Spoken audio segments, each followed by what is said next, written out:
My husband belonged to a Mafia bloodline, forbidden to leave the country. So when I discovered he had gotten my cousin pregnant, I did not ask for a divorce.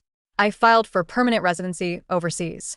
Once I crossed the border, Dominic Conte could never follow me, and he had no idea my flight left in 3 days. I had spent weeks preparing, without using any account connected to the Conte. I transferred my personal savings in small amounts. I mailed copies of my documents to a friend abroad, and listed my parents' old apartment as the last address. No one in Dominic's organization monitored the residency. Approval in my bag was more valuable than jewelry, because it created the one distance his power could not close. The rule was not symbolic. County bloodlines' power depended on remaining inside the country. Dominic could send men money and threats abroad, but crossing the border himself would cost the name and authority he valued above life. Immigration officers recognized my name. They whispered about the powerful man who supposedly adored me, and wondered why any woman would walk away from him. The world knew Dominic as a cold, disciplined heir who had never allowed another woman near him. Then he met me at a college gala, and pursued me with an intensity that made headlines. He filled the sky with fireworks, remembered every preference, and once drove through a storm because I mentioned craving chocolate croissants. When my parents died, he abandoned a business trip and came home to hold me. He arranged their funeral, slept outside my room when grief kept me awake, and made every member of his family swear that I would be treated as a Connie. His protection had felt absolute. That history was why the betrayal with Ava did not look real at first. I had trusted the man who carried me through my worst loss, more than I trusted my own eyes. You still have me, Arabella. I'll never leave you. I married him because I believed that promise. 5 months ago, my cousin Ava moved into our home while I helped her find work. She arrived with 2 suitcases, no savings, and stories about relatives who looked down on her.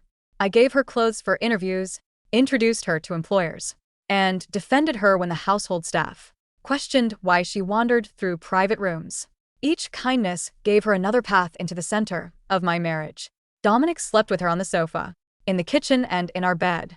I learned the locations from traces neither of them bothered to hide, and messages Ava sent to test how much I knew. She had entered our home asking for help, treated every room as proof that she could take what belonged to me. On my way home from immigration, Ava posted a photograph of a man's profile, pressed against an ultrasound image. The account was restricted, so only selected people could see it. Eva wanted me to notice without giving me evidence. I could easily show the family. Other posts used cropped hands, reflections, and gifts I recognized from her home. She was not hiding the affair from me. He was measuring how much humiliation I would accept before reacting. Happiness is having a baby with the man you love. I recognized my husband immediately. Dominic met me at the door and fastened a necklace around my throat. Happy anniversary of the day we met. I had dinner flown in from Europe. When I said I felt sick, he summoned private doctors, bought supplements, warmed milk himself, and stayed beside me until I fell asleep. He could put a child inside another woman, and I'll play the perfect husband without missing a detail. That was what made leaving possible. If Dominic had become openly cruel, I might have confronted him. His tenderness showed that he could betray me without disrupting his routine, which meant no promise or apology could make the marriage safe again. Late that night, I woke thirsty and found Ava holding him in the hallway. You gave her an expensive necklace, she complained. I asked for one too. If I'm unhappy, your baby is unhappy. Dominic pushed her away. Remember your place. I love Arabella. If she discovers this, you and I are finished. Then he took out a second necklace, the same design as mine in another color, and handed it to her. Ava smiled. Are you really that afraid she'll leave? Yes. I can't live without her. If she leaves, I'll go insane. I returned to bed before he saw me and silently counted the days. 3 the next morning, a woman in the family compound publicly accused her husband of keeping a mistress. Dominic covered my ears. Don't listen to that filth. Do all men eventually betray their wives? I asked. He stiffened. I can't betray you. If I ever choose another woman, let the Conte name end with me. Let my position, inheritance, and authority be stripped away. For a Conte heir, losing his name was worse than death. He made the oath knowing he had already broken it. The same mouth that promised extinction if he chose another woman had kissed Ava and claimed her unborn child. Nothing can take you from me, he promised. His closest friends repeated the same performance. They called me the only woman capable of controlling Dominic.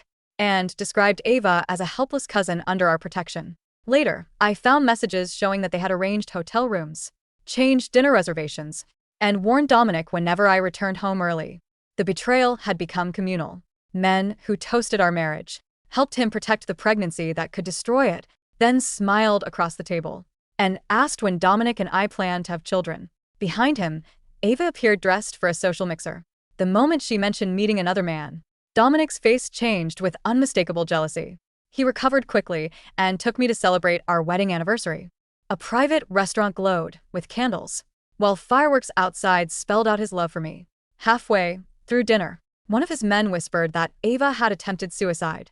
Dominic stood so fast, his chair struck the floor. Something urgent happened. I'll come back for you. He never did. Near dawn, I took a taxi home and found him at the door. He hugged me and apologized, still pretending Ava was merely a family problem.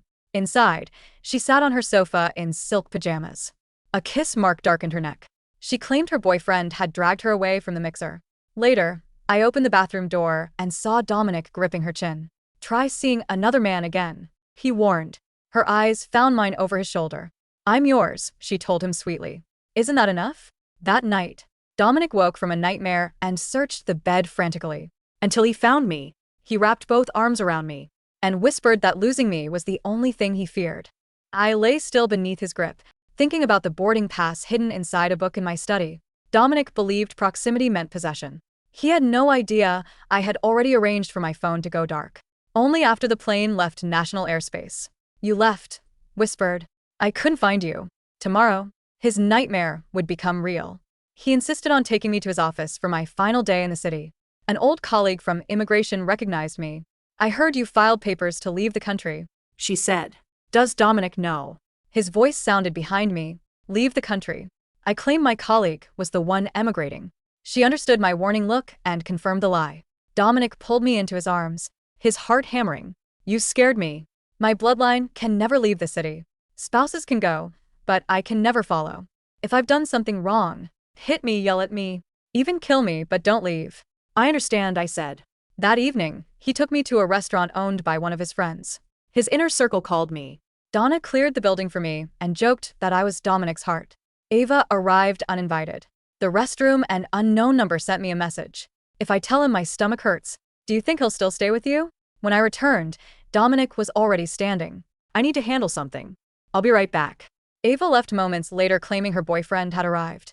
Hours passed. Dominic did not return. His friends offered to take me home. As I reached the car, I remembered my bag and went back inside. Their voices carried through the private room. Finally got the Donna out of here. I don't know how Dominic keeps pretending in front of his wife. He and Ava have been at it for 3 hours. She's pregnant, and they still can't control themselves. At least the Don finally found someone new. Of course we cover for him. They laughed. These were the same men who cleared restaurants when I entered, and called me the heart of the Connie family. Their respect had always been another performance, maintained on Dominic's orders. Everyone knew the men who smiled at me and called me Donna had been helping my husband deceive me for months. I collected my suitcase and went directly to the airport. The driver asked whether I was taking a vacation. No, I said, watching Dominic City disappear behind me. I'm emigrating. My phone began to ring as the airport came into view. I switched it off. The cabin lights dimmed as the aircraft tilted toward the clouds, leaving the grid of the city below like a dying bed of embers. When the flight attendant passed my seat, offering a warm glass of water, I thanked her softly and turned my gaze back to the oval window. Below us lay the coast, a dark crescent where the land collided with the black ocean. Beyond that line was international airspace. I reached into my handbag, pulled out my phone, and held down the power button until the screen flickered black.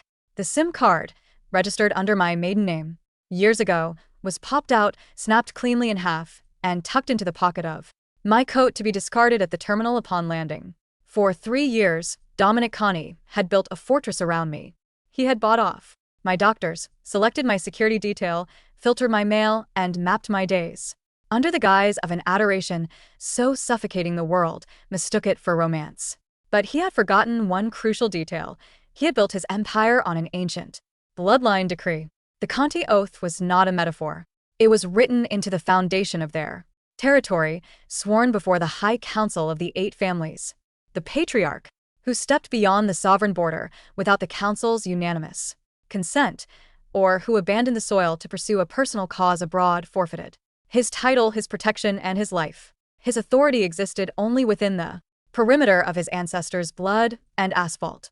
Outside it, Dominic was merely a man with a target on his back and no kingdom to shield him. He could send his money across the water. He could send his hitmen, his lawyers, his bribes, and his threats. But he could never step off a plane to look me in the eye again. The flight lasted 9 hours. I did not sleep. I watched the dawn break over the Atlantic, painting the cloud deck in shades of cold, translucent violet. When the wheels touched down at Zurich Airport, the air that rushed in through the open doors was crisp, carrying the scent of pine, wet stone, and snow. I walked through international arrivals with a single leather bag hanging from my shoulder. The immigration officer at the Swiss desk looked at my newly issued permanent residency card, stamped my passport with a quiet click, and handed it back. "Welcome to Switzerland, madam," he said in quiet, accentless English. "Thank you," I replied. I walked past the glass doors into the main concourse, feeling the weight of the Connie ring on my right thumb. I slipped it off, walked over to a steel recycling bin near a coffee kiosk, and dropped it inside. It made no sound as it disappeared into the trash. Back in the city, dawn was breaking over the Connie estate. Dominic arrived at the villa at 6:15 a.m. His tailored coat smelled faintly of sweet tobacco and Ava's vanilla perfume, a scent she had deliberately oversprayed.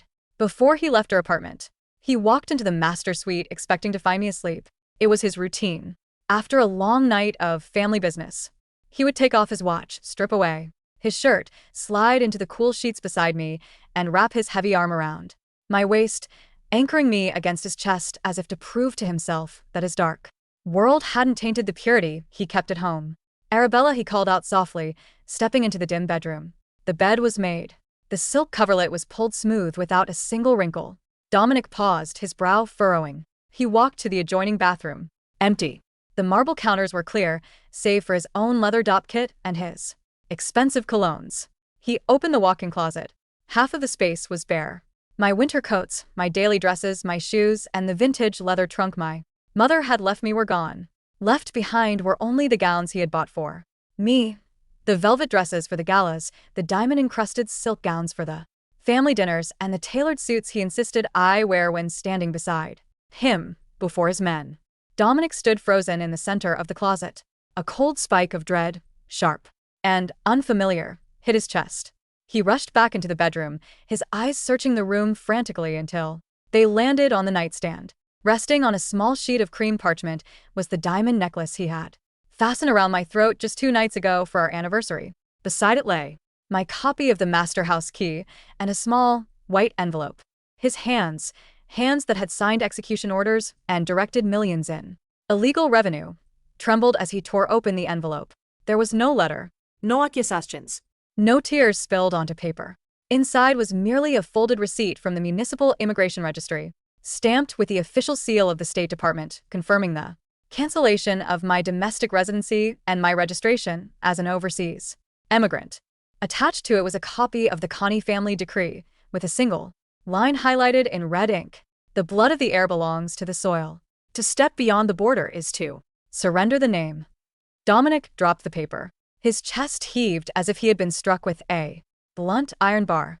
"No," he muttered, his voice cracking in the silence of the massive room. "No. No, no." He whipped out his phone and dialed my number. "The number you have dialed is currently out of service or has been disconnected." He dialed it again. And again. He pressed the phone to his ears so hard the screen cracked against his knuckles. He threw the phone against the full-length mirror, shattering the glass into 1,000 glittering shards. "Marco," he roared, his voice echoing down the vaulted corridors of the villa, stripped of all its cold, disciplined composure. "Marco, get in here." Within seconds, his primary lieutenant, Marco, the same man who had helped arrange the private hotel suites for Ava, burst into the room, gun drawn, expecting an assassin.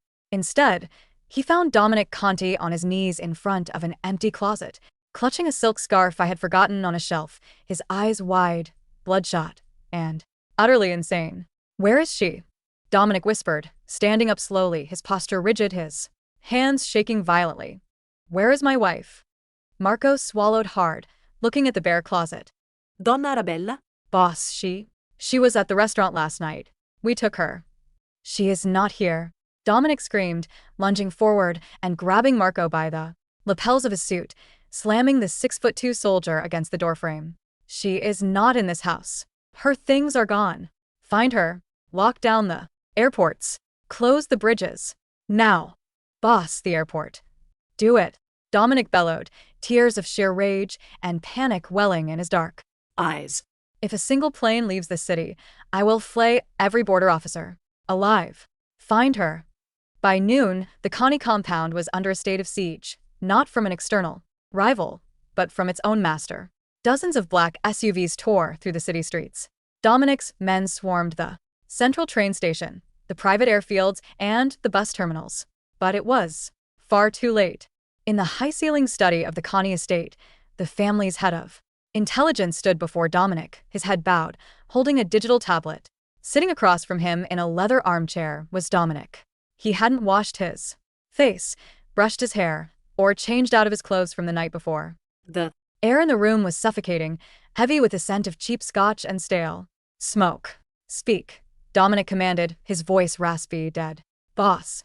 Donna Arabella boarded Flight 402 to Zurich at 11:45 last night, the intelligence chief said quietly. Her flight crossed the national border at 1:12. Dominic didn't move. A quiet, terrifying stillness settled over him. Zurich. He whispered. Yes, boss. She applied for permanent overseas residency 6 weeks ago. She used an old, independent bank account established by her father before his death. She liquidated small amounts over 30 days, never enough to trigger our financial monitoring systems. She used her maiden name for the visa application. Dominic closed his eyes. 6 weeks ago. 6 weeks ago was when Ava had first shown him the ultrasound picture in the kitchen while I was out buying groceries. 6 weeks ago was when he had pulled Ava into the pantry, kissed her neck, and told her to keep quiet, reassuring her that Arabella was gentle, innocent, and would never suspect a thing. She knew. The realization hit Dominic like a physical blow, knocking the breath from his lungs. She hadn't been sick from dinner. She hadn't been tired. She had sat at that table, watching him put an expensive necklace around her neck, knowing that in 48 hours she was going to erase him from her life forever. Get the jet ready, Dominic said softly, opening his eyes. They were devoid of any light. We're flying to Switzerland. The intelligence chief paled. Boss, you can't. Dominic stood up, his hand instantly reaching for the heavy silver revolver, resting on his desk. I said, get the jet ready. Dominic, listen to me. Marco stepped forward, his voice desperate. The elders have already been notified that you locked down the city's borders without cause. This morning, Old Man Vito is asking questions. If you board a plane and cross the international line without council approval, you forfeit the Conte name. You lose the title. The lower families will turn on us by nightfall. They will butcher us. I don't care about the title, Dominic roared, slamming his fist onto the mahogany desk so hard the wood split. I don't care about the council. Bring her back. She's in Switzerland, Marco shouted back, driven to desperation by his bosses. Madness. She has diplomatic residency status. We can't drag her out of a European nation with armed men without starting an international war. And you can never set foot on Swiss soil without losing everything your father built. Then send men, Dominic demanded, his hands gripping Marco's collar again, his face inches from his lieutenant's. Send 20 men. Find where she's staying. Bring her to a house near the border. I will stand on the line if I have to, but I want her in my sights. At that moment, the heavy oak doors of the study swung open. Ava walked into the room. She was wearing a loose silk robe, her hand resting delicately over her barely visible belly. She had heard the chaos throughout the house. In her mind, Arabella's sudden departure was the ultimate victory. The wife was gone. The obstacle was removed. Now, the space beside the air was empty, waiting for her. And her child. Dominic, darling, Ava began, making her voice soft and pitiful, stepping past the visibly uncomfortable lieutenants. Why are you shouting? The servants are frightened. You shouldn't stress yourself over a woman who abandoned you. She clearly didn't love you if she just ran away like a coward. Clack. The room froze. Dominic had moved so fast the air seemed to crack. The heavy barrel of his silver revolver was pressed flat against Ava's forehead, driving her head back against the wall. Ava gasped, her eyes going wide with pure, unadulterated terror. The delicate, victorious smile vanished from her face. Dominic. She whimpered, her hands flying up, trembling.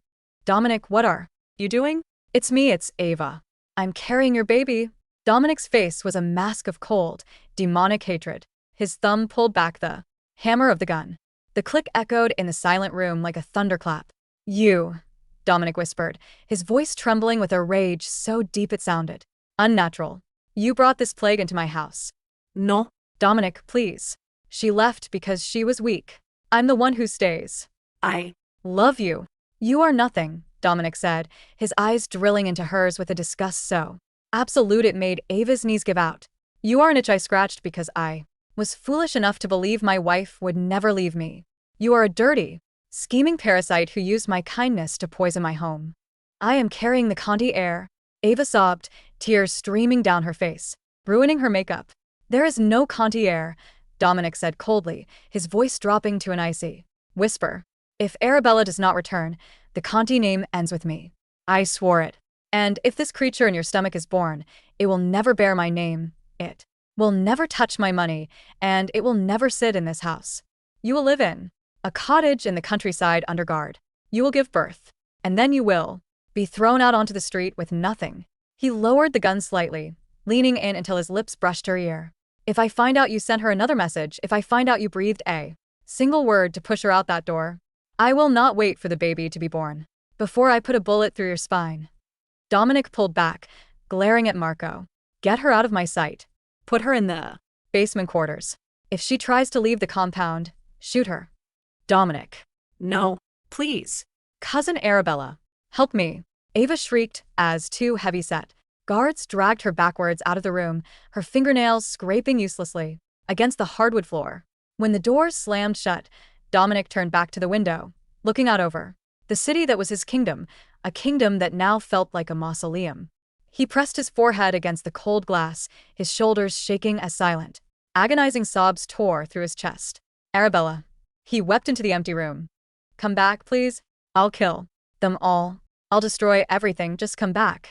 3 months later, the Swiss city of Lausanne sat on the northern shore of Lake Geneva, wrapped in a perpetual autumn mist.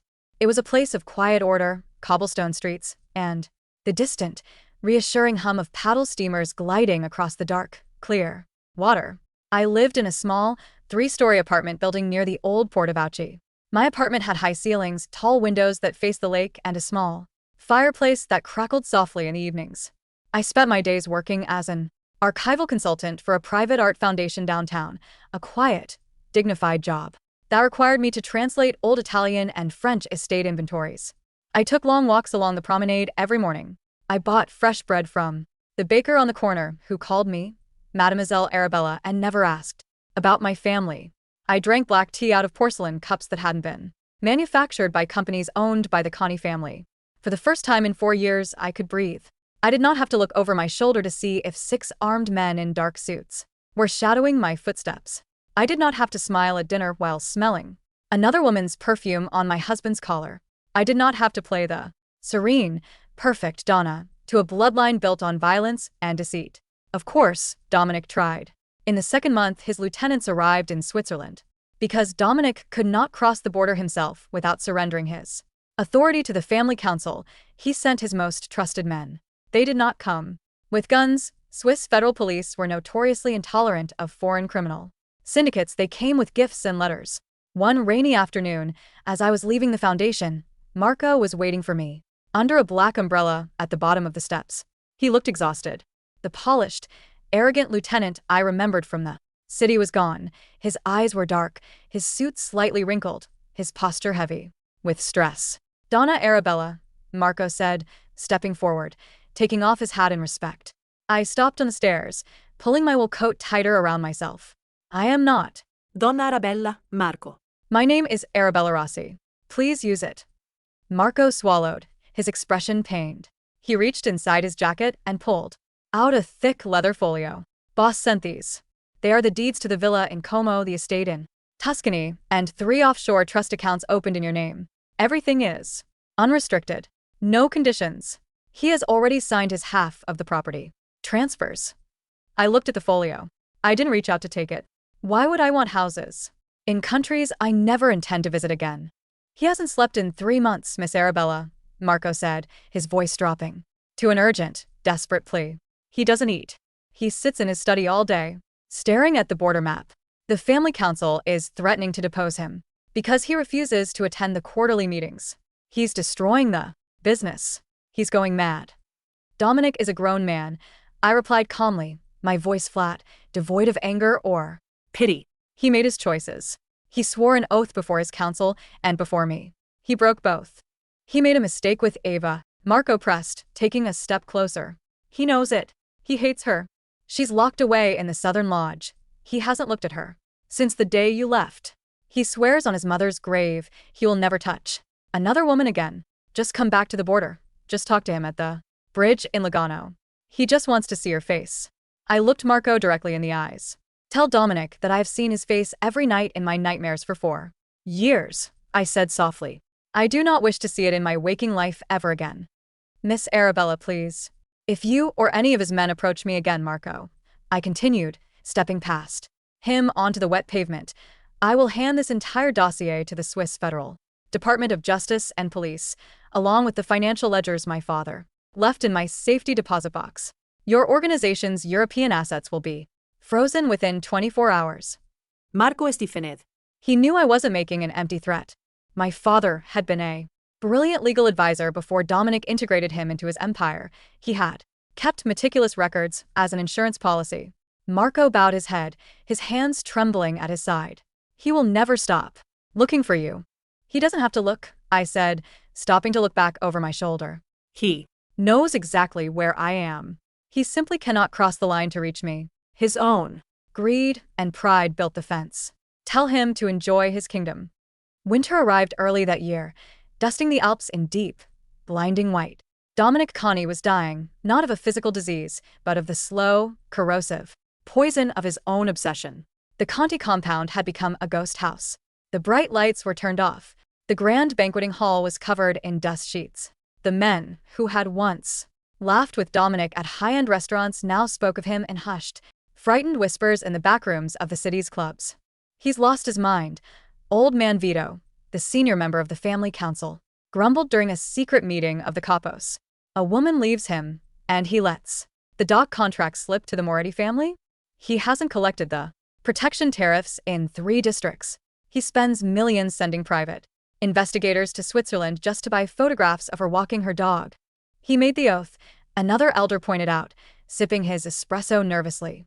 He swore if he chose another woman, the Conte name would end with him.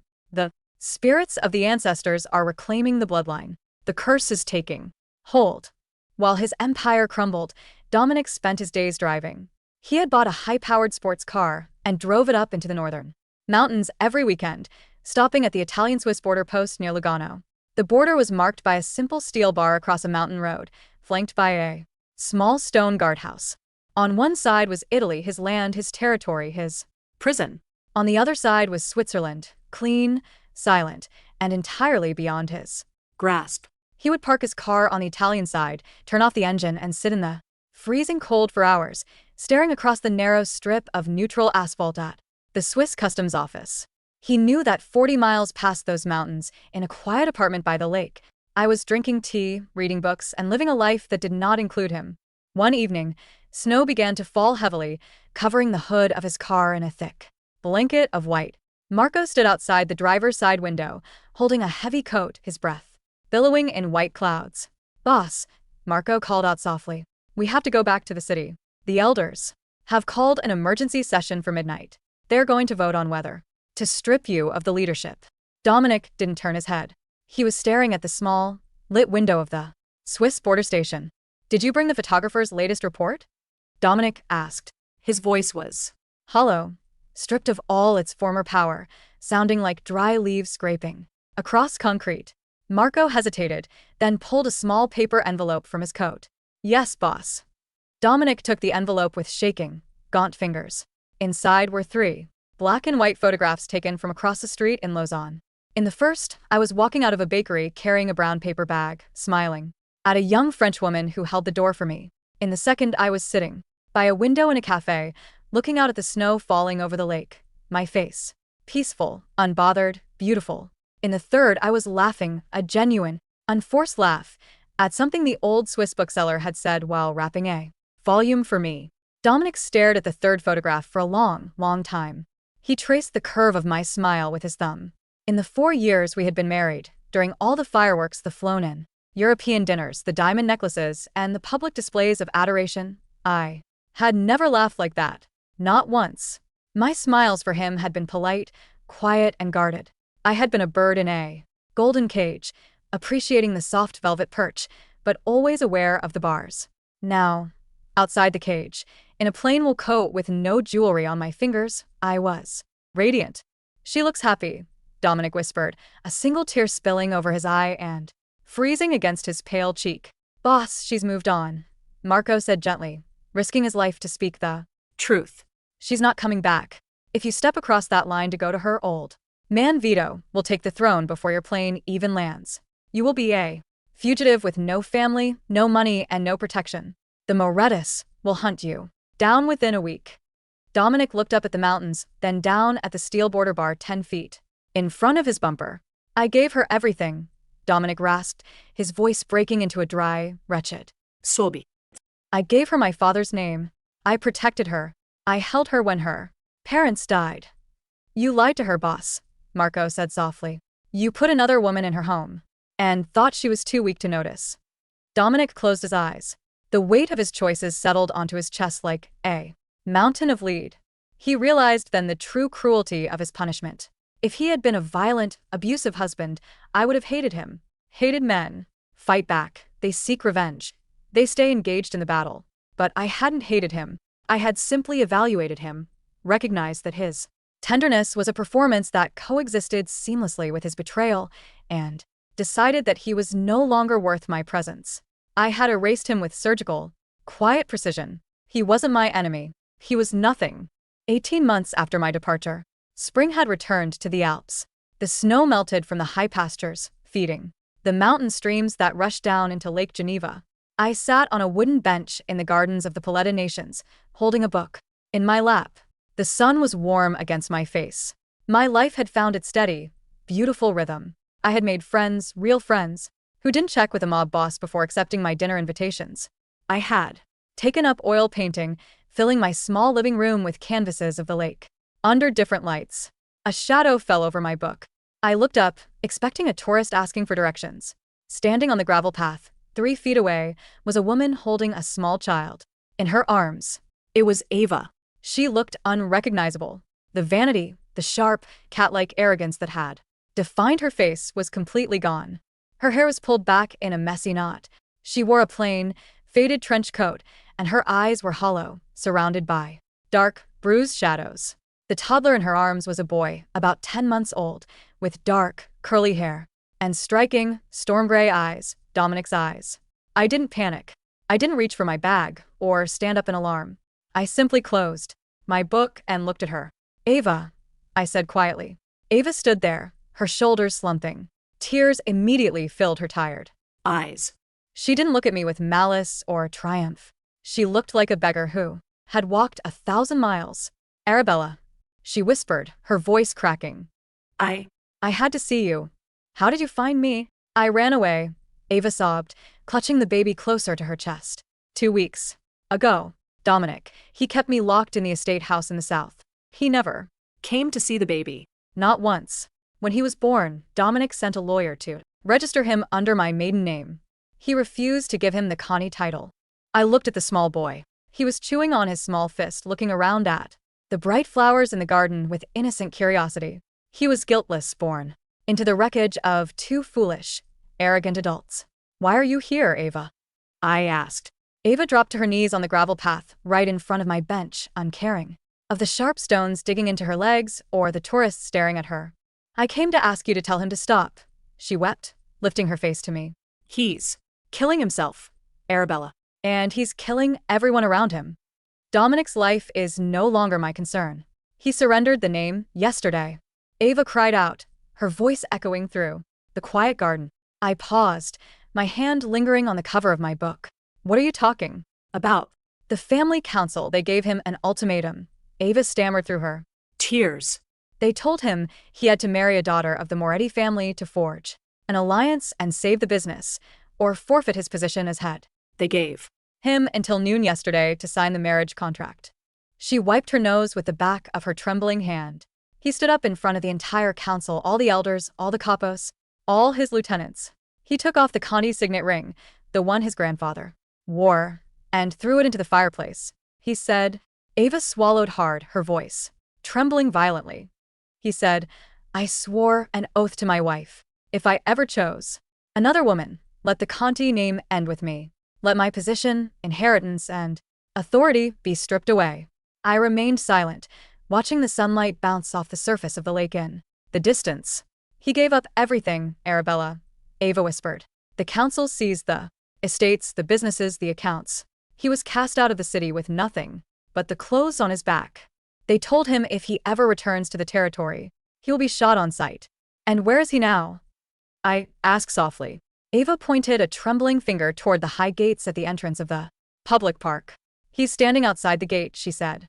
He knows he's no longer a Conti. He Knows he has no power, no money, and no men. He crossed the border this morning, on a public train. He came here because he thinks now that he's destroyed his kingdom for his oath.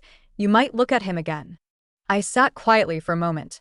The oath he had sworn so glibly on our quiet morning together, the oath he had made while carrying the scent of another woman on his skin, had finally extracted its price. He had believed he could play with fire, break his vows, and keep his crown. In the end, his pride had demanded he lose both. I stood up from the bench. I walked past Ava, gently brushing her shoulder. Take care of your son, Ava. Raise him far away from that city. Do not let him grow up thinking power is a substitute for love. I walked down the broad gravel path toward the iron gates of the park. Dominic was standing on the sidewalk outside the entrance. He looked broken. The impeccably tailored suits were gone. He wore a plain black coat that hung loosely off his gaunt frame. His hair was touched with gray at the temples, and his face was lined with deep, permanent grooves of grief and exhaustion. When he saw me walking toward him, his eyes widened. A sudden, desperate light flamed up in those storm-gray depths, the frantic, pathetic hope of a drowning man reaching for a thrown rope. He took 3 steps toward the gate, reaching out his hands, trembling. Arabella. He choked out, his voice filled with a terrifying, raw hope. Arabella, I did it. I gave it all up. The name, the family, the money. It's gone. I kept my oath. The Connie name ends with me. I'm just Dominic now. Just a man. He reached the threshold of the open iron gate, his boot hovering inches above the line that separated the street from the park. Can I come in? He whispered, tears streaming freely down his gaunt cheeks. Can I please just hold you once? I'll spend the rest of my life earning your forgiveness. I'll work. I'll do anything. Just don't leave me in the dark. I stopped 10 feet inside the gate. I looked at the man who had filled the sky with fireworks for me, who had slept outside my door when my parents died, and who had systematically, coldly shattered my heart while wearing a smile of absolute tenderness. I felt no rage. I felt no urge to scream at him or strike him.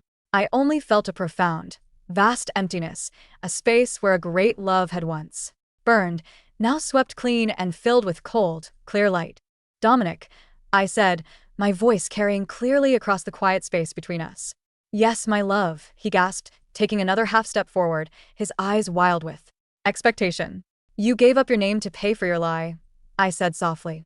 That was the price of your oath. But my forgiveness was never part of the bargain. Dominic froze, his foot suspended in midair above the threshold. Arabella, please, he begged, falling to his knees on the hard pavement outside the gate, his hands clutching the iron bars of the fence. Don't do this. I have nothing left. I destroyed my life for you. No, Dominic, I said, taking a step backward, away from the gate, away from him. You destroyed your life for your own ego. You thought you could have everything, the loyal wife, the secret mistress, the Mafia crown, and the sacred oath. You brought yourself to these knees. Arabella, he screamed, a sound of pure, unadulterated agony that made the birds scatter from the nearby trees. He reached through the bars, his fingers clawing at the air, trying to catch the hem of my coat. Don't walk away. Look. At me. Please. Look at me. I turned my back on him. I walked up the gravel path, stepping into the warm afternoon sun, surrounded by the quiet rustle of spring leaves and the gentle sound of the lake waters. Behind me, the sound of his weeping, the broken, frantic sobs of a king without a throne, a husband without a wife, a man trapped forever in the cage of his own making, gradually faded into the distance until it was swallowed entirely by the peace of my new world. I did not look back.